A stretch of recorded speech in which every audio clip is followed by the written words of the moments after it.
परीक्षित जी कह रहे हैं भगवान और भगवान के जनों का चरणामृत जो रोज लेते हैं उनका देह धारण करना सफल है। तज्जनानाम विष्णु अथ तज्जनानाम पादोदकम यानी भजन्ति नित्यम। भागवतों के चरणामृत की बड़ी महिमा हमने प्रत्यक्ष अनुभव किया है। भागवतों के चरणामृत की महिमा का हमने प्रत्यक्ष अनुभव किया। सौराष्ट्र गुजरात में एक लखतर एक जगह है। लखतर सुरेनगर जिले में तहसील है लखतर। हमारे पूज्य गुरुदेव भक्तमाली जी की कथा हो रही थी, हम लोग भी थे। तो सबरी जी के चरित्र में महाराज जी ने कहा कि सबरी जी की चरण रस से सरोवर का जल शुद्ध हो गया। भक्तमाल में लिखा है। तो वहाँ के एक ब्राह्मण देवता हैं, अभी भी है ही हैं, भोले भाले बड़े सीधे हैं।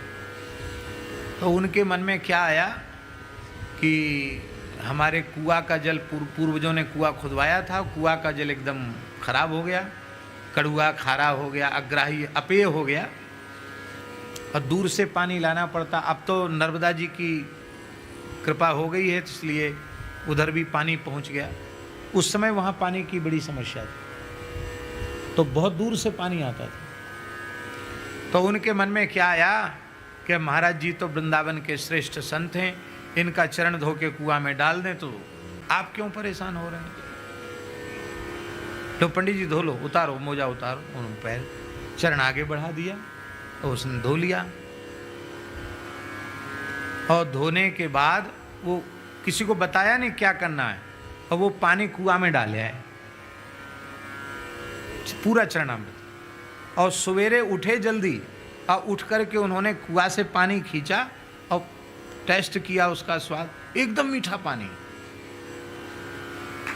कुल्ला न कर सके वो पानी मीठा हो गया, हल्ला मच गया, भीड़ इकट्ठी हो गई कुआं पे। अरे महाराज चमत्कार हो गया, बड़ी भीड़ इकट्ठी हो गई, बड़ा भारी चमत्कार था।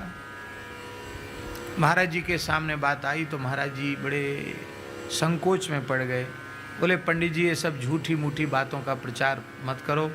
एक ब्राह्मण की सरल श्रद्धा की महिमा है, मेरे पैर की कोई विशेषता नहीं है। हम तो सामान्य मनुष्य हैं, कलयुगी प्राणी हैं, हमारे पैर की क्या महिमा। हमें पता होता हमारे पैर की इतनी महिमा है, महाराज जी बोले, तो हमने इससे कुछ पैसा कमा लिया होता। इसलिए ये सब झूठी बातें हैं, ये तो इन ब्राह्मण के हृदय के भाव की महिमा। ये प्रत्यक्ष चमत्कार देखा। एक बालक को डॉक्टर ने मृत घोषित कर दिया। एक बुंदेलखंड के गांव की घटना है आचार्य जी।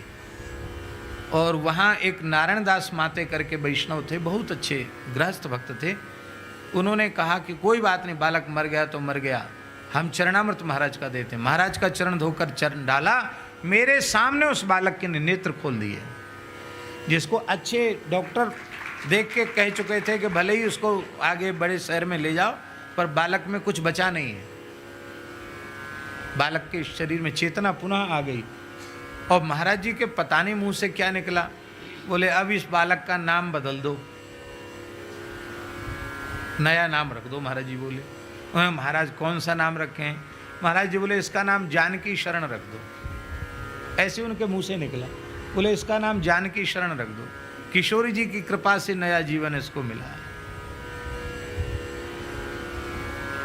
वैष्णव चरणामृत की महिमा, भगवत चरणामृत की